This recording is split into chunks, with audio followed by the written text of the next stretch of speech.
have you here with us for the NFL Game Day Final Mercedes-Benz postgame from our NFL Network newsroom in Los Angeles. I'm Rhett Lewis. This is lead draft analyst Daniel Jeremiah.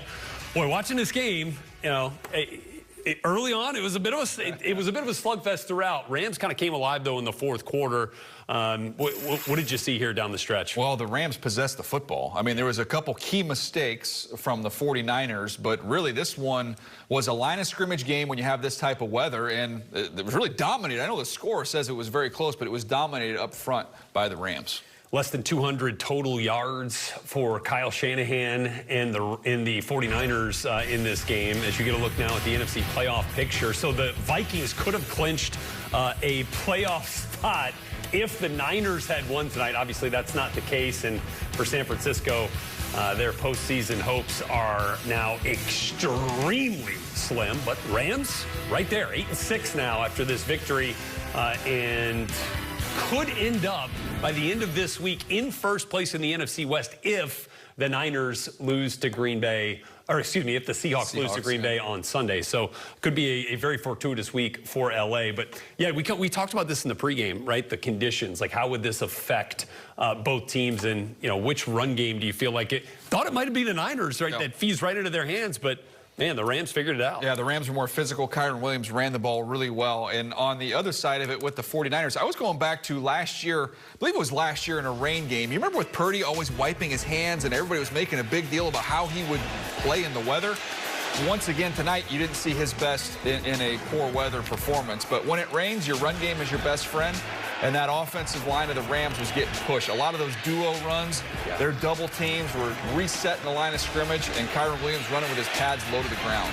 Yeah, I mean, look at the. I mean, that is like the picture of this win for the Rams right there. Is that that physicality in the run game, especially late, right? It felt like they were in 4-minute offense kind of for the entire fourth quarter, but they had a couple explosives down at the end that helped them get that two of those final field goals. He had to play the deep shot for Matthew Stafford to Puka Nacua, which felt like the only ball that actually went further downfield. Time of possession, 35 minutes to 24. Yeah. I mean, it was 10-minute difference. It was dominated. Yeah, for sure.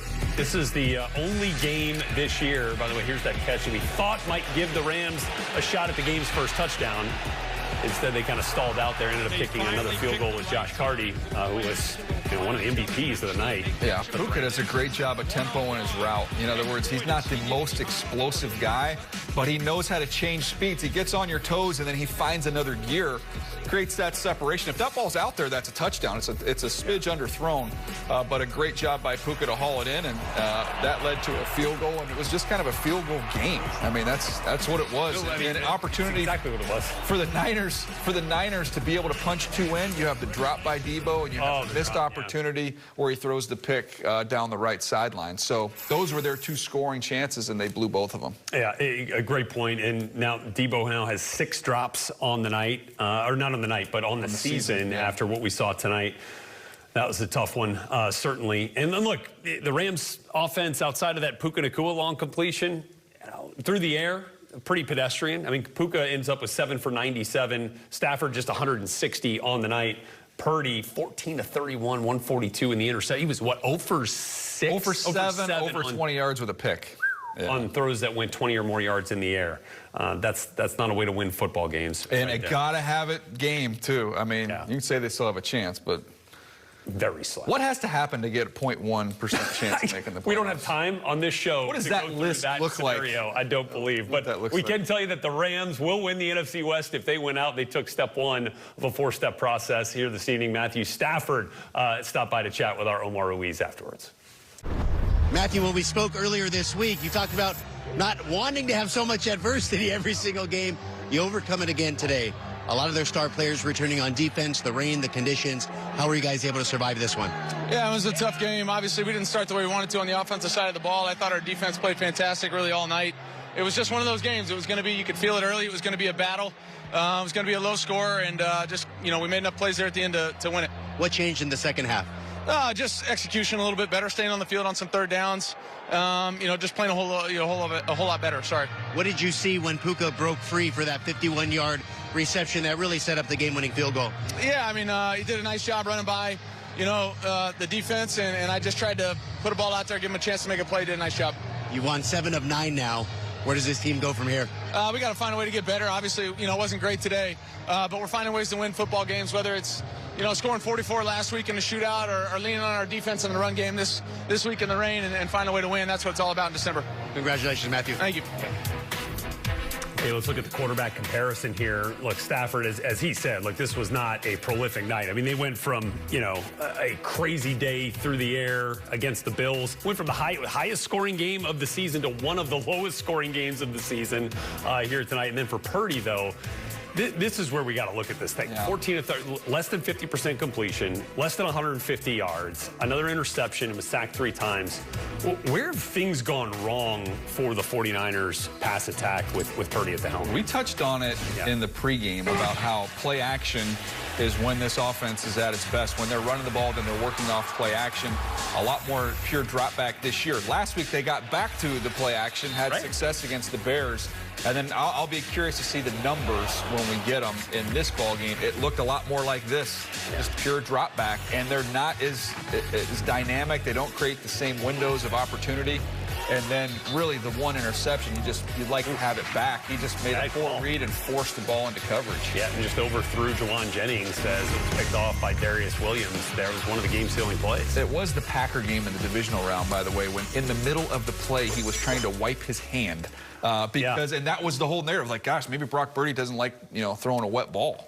And look, I think if not for what we have seen throughout the course of this season, I think maybe you do think a little bit harder about the elements. But like it hasn't been what we've become accustomed to for the Niners and Purdy. Let's take a look at some of these miscues that we saw, here today from Purdy in this offense. And this was the drop back.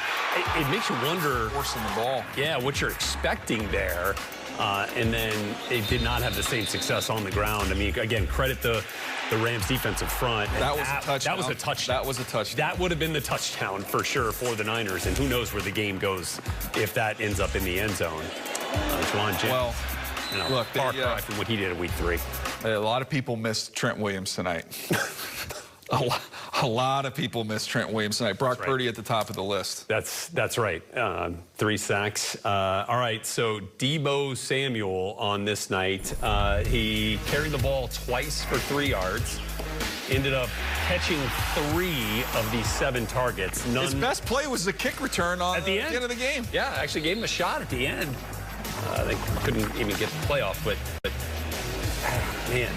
He's been a bit of an enigma, this year. I just haven't found that impact with him that they normally see. Yeah, and with him, it's always been, well, if you're struggling to get him the ball, there's an easy fix. You put him in the backfield, you hand it to him. You get a jet sweep, you hand it to him. They tried a little bit of that in this ball game, and that wasn't working either. But, I mean, look, we can talk about the quarterbacks and all these other factors, the weather. This game, one group up front got push, and the other group didn't. And that was the story of the game. Offensive front getting the push that they needed to get Kyren Williams over 100 and find a way to score 3 field goals in that 4th quarter. That gave them this 6-point victory, 12-6, their 8th win now of the season. And if the Seahawks lose to the Packers here on Sunday, then the Rams would ascend to the top of the NFC West heading in to Week 16. So the question then, after you look at that schedule for the Seahawks, Green Bay, and then you followed up with 11-2 Minnesota before heading to Chicago to take on the Bears. How about that Week 18 down there on the bottom? That's going to be a fun one, and that could very well decide the division. Certainly. I think there's a very real chance that's the play-in game. So does this feel like a 2-horse race then? I think so. I think they're the best 2 teams, and to me, I think Seattle, I like their team a little bit better than the Rams, but the schedule lines up better for the Rams. When it all comes down to it, I think there's a real chance that's Week 18. It's all on the line. Yeah, the Rams with this win tonight have now won 3 straight against the 49ers for the first time since the turn of the century. That's how back and forth this divisional rivalry, has been. Rams now sweep the 49ers after the Week 3 win, too. This is what's so good, fellas, that right here we see a shootout with the Buffalo Bills and the Rams. It's the high-flying offense. You turn around a few days later and they can't score a touchdown. That's how. But still find a way to win. They found a way to win both games. That's why, to me, I give Sean McVay a lot of credit. Is that you got to be able to win in different styles and different fights you find yourself in. You go to a weather game against a physical divisional opponent. You grind it out on a short week on the road. That's an impressive win. Yeah, love that. And look, even like at the very end, right? You got those those two plays, right, that we saw at the end where the Niners, you know, had a last-second chance to try to find their way, you know, into a win. But, you know, they play coverage on the first snap and then bring some heat on Purdy at the end, time it up just right. How about that? How about those numbers?